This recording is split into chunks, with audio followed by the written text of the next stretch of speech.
Now, I've never thought that Kung Fu Panda needed another movie, but after watching this new one, I stand by that original assessment. Kung Fu Panda 4 is nowhere near the greatness of the first two and has fully supplanted the third as the worst movie in the franchise. It's not terrible, but when held up to what came before it, then yeah, it kinda sucks. As where the previous films managed to elevate themselves into genuinely great action films with beautiful messages and epic moments, becoming more than just the kids' films that the trailers made them out to be, Panda 4 is a kids' film in every sense of the word, slipping into a bland, if poppy experience that's good for wasting a kid's time so the parents can go do other things. It's not the worst thing in the world, but once you start looking at what it's trying to do versus what it achieved, then all you're left with is a deep sense of disappointment. Something is very off about this film, and allow me to explain why, as what it's trying to do goes against the very nature of this franchise,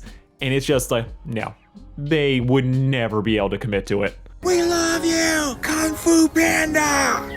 Now, to be clear, this review will have spoilers. Go watch the film if that's something you'd be interested in after my glowing endorsement I just had, but this is your time to leave. 3, 2, 1, spoiler time. Now, this movie's plot is about Po, the Dragon Warrior, after all his adventures, getting told he needs to retire as the Dragon Warrior and pick a successor, only for a new villain to pop up. Cue story that ends with Po getting a new partner and possible successor. Now, that last bit right there is the true problem of this series, as Kung Fu Panda as a franchise will never replace Po, leaving this entire arc about Po taking on a mentorship role to be as hollow as it is poorly set up. You see, Po at the beginning of the film is doing fine. He's the Dragon Warrior, he's kicking ass, taking names, and acting like he usually does, which I think is this story's biggest issue. Po hasn't changed, and he really doesn't change over the course of the film. The idea of Po training the next generation is kind of a cool idea. It's something that I could get behind, and it would be a great way of showing him moving on to a new stage in his life while setting up someone else to take on the mantle of the Dragon Warrior. But the longer this film goes on, the more and more obvious it is that this film is just unwilling to actually sideline Po or change him in any way that might dampen Jack Black's high natural energy and make him feel less of a kid, which creates a massive problem for this film and in what it's going for.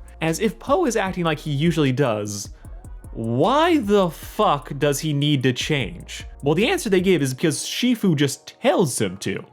That's it. That's the entire reason for this switch up, which renders there to be a massive disconnect between what the character needs versus what he wants. I honestly think one of the biggest issues in this film is that it is just unwilling to age Po or change him in any meaningful way. He's still this nebulous early 20s guy who acts like he's 10, who is just as effective as he's always been. Po is still in the Dragon Warrior stage of his life, so it feels weird that Shifu is coming down hard telling Po he needs to do this for reasons that basically just amount to "I told you so." The lessons Po has learned throughout his life have all been given to him by Shifu, yes, but they for the most part all naturally built upon one another and aided Po in becoming a more fuller person. Here though, Shifu is pretty much just asking Po to give up everything for no real tangible reason other than it's expected, rendering the idea that Po needs a change to feel very dumb and very forced. And I think the easy way they could have fixed this is just have Po start the film just slightly older. Have him actually start to feel his age. This then makes the idea of him so desperately trying to hold on to being the Dragon Warrior, in spite of the reality of his situation,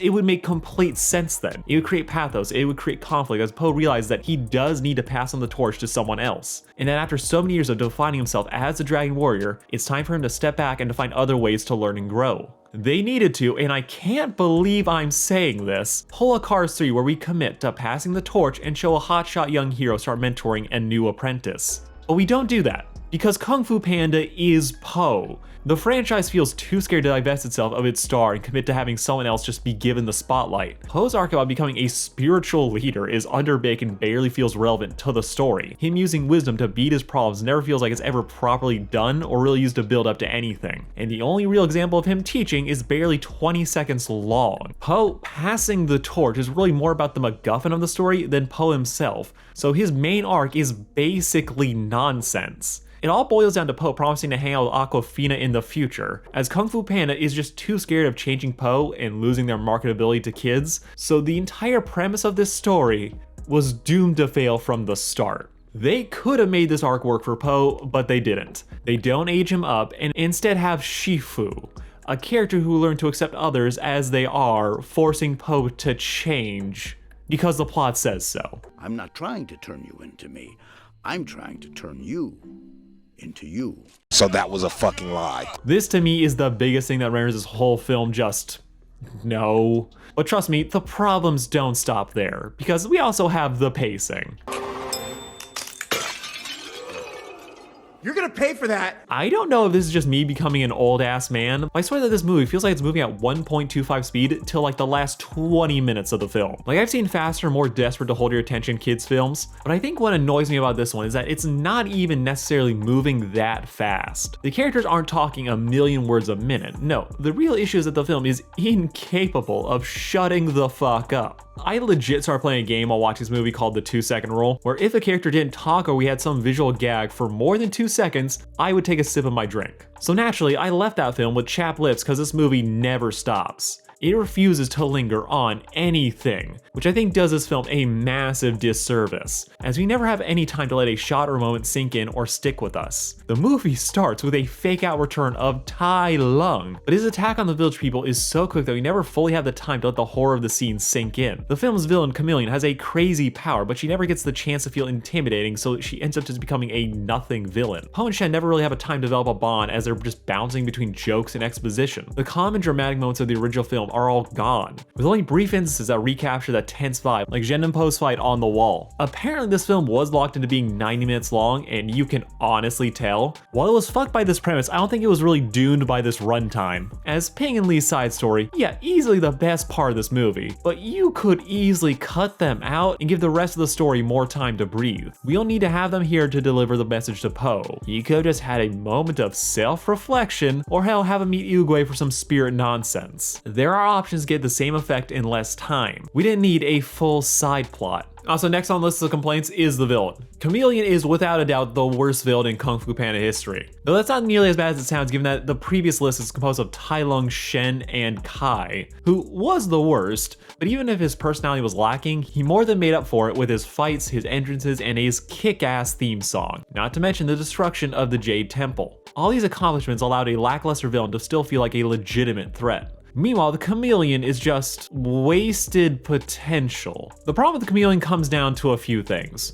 Main one being, we never actually see her do anything worthy of fear. Her appearance as Tai Lung is too quick and she doesn't really do anything impressive. Her appearance in intimidating the gangsters could have been something, but it ends in a joke pushing someone down the stairs, when if they want to really cement her as a true presence, she honestly needed to kill this guy. But by far the biggest weakness of the Chameleon is that she never actually beats Poe. She lures him into a trap, yes, but after that everyone is crying about how Poe couldn't possibly beat her in a fight. You're then struck by the fact that the Chameleon hasn't been a trained fighter once in this entire story. Not to mention the fact that this is the final battle, so we already know Poe is gonna win. Viola Davis is doing her best, but there just isn't enough here to elevate the Chameleon into a credible threat when we have seen the monsters Poe has defeated in the past. So even the threat apparently going up against older, cooler villains doesn't really land, as we know the real bland villain behind them. Not to mention that her plan is just basically a rehash of Kai's, her gathering material is a rehash of Shen, and her jilted apprentice is just a rip-off of Tai Lung, so the fact that they keep going, oh, she's Poe's true nemesis, his true foil,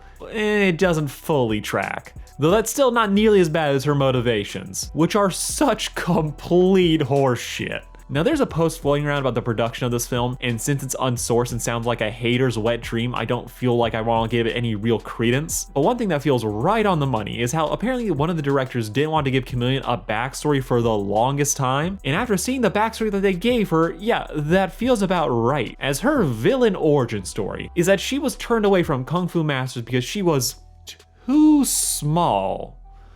Which, like, I hate saying this, but it feels like the team of whoever wrote this didn't watch the previous films, as this idea of being rejected based on their size is a joke because Mantis and Viper's existence immediately disproves it. If she said she was weak, I'd get it, but too small doesn't track with everything we've seen about this world and its masters. We have a master chicken. Shifu looks like he's barely taller than her. How is this supposed to create an interesting villain backstory when it's so easily disproven? Like, someone please tell me, make this make sense. Like, this is almost as galling as having Tai fucking Lung bow to Poe at the end of the movie. Like, to me, this is like the most out of character moment I've seen in a movie in a while. As Tai Lung he wouldn't bow to Po. This man found out that he wasn't the Dragon Warrior, tried to kill the village, was imprisoned for 20 years, bound to the floor, and he still did not give up once on his goal. This man tried to kill his own father to get what he wants. He's treated like a villain till this one moment, so I refuse to believe that he would ever do this shit. He would never willingly bow to Po. He would try to stab Po in the back and rip Oogway's staff from his cold, dead hands. This is like Scar crowning Simba as king, or Judge Frollo caring about consent. It goes against the very fabric of their being, and you would need a whole movie just to make this idea semi-plausible. Like, it's the little things, but between this and Chameleon's backstory, and again, low-key feels like the writers didn't watch the previous films, which is crazy since this film has the original writers. So I don't know what the hell's happening.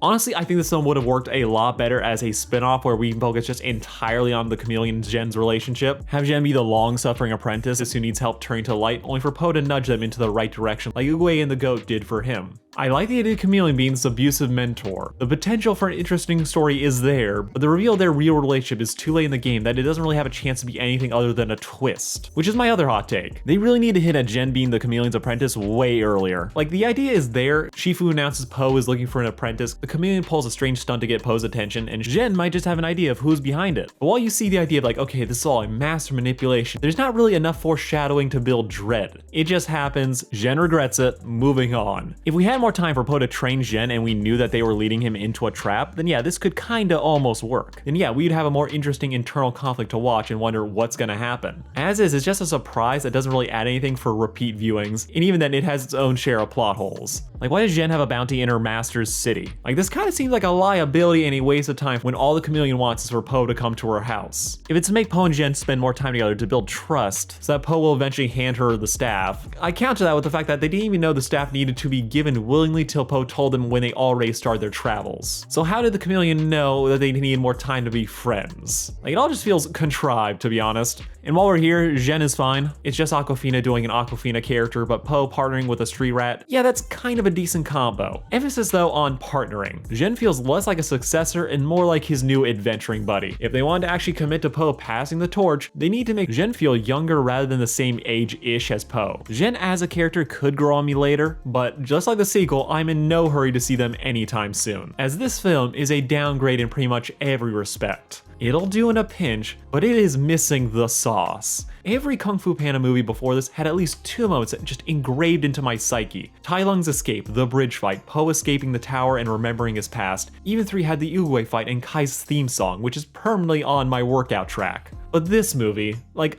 I have the dual belly attack between Po and his copycat. We have a little bit of Crazy Train cover, which was fun-ish. But the second I left this film, it all just immediately starts to blend together. The action is missing that wow factor that so many other fights in the past had. But also, this film has more animal puns than the previous 3 films combined. Like, they are everywhere, and it got a little bit annoying pretty quickly. So to wrap up this review, let me just nuke any goodwill you might have had towards me, as I really don't care that the Furious 5 aren't in this movie. The Furious 5 to me have always been wasted potential, with each subsequent film using them less and less, with even fan favorites like Tiger getting reduced to taking care of a child in the 3rd film. They have some good action scenes, yes, but I always thought that as just being more of a testament to the people behind the screen than the ones on it. So when I heard that this film was forcing them into being just full cameos, I was completely content with that, as this franchise has always wasted them. You know what, fuck it, we're not doing this anymore. The 5 have always been great concepts, but honestly their celebrity voice talent and the millions of dollars for every single line of dialogue has always just been a detriment to making the 5 just being fully fleshed out characters. This was always the direction they were being pushed towards, and apparently their presence in just the credits is purely because the marketing team forced them in late into production. Kung Fu Panda needs to either fully give them a real arc, which they won't do because money, so for me it is a kinder fate to just let them not be here than force them to stand around and get beaten by the next villain so Po can rescue them later. I honestly can respect that choice, as this film is already starved for time, so having 5 more characters just stand around to do nothing would have been a disservice to everybody. So best just rip the band-aid off and move forward. And if you want more of them, hey, just go watch the TV show, as 1 episode of that will give them more character than 3 movies did.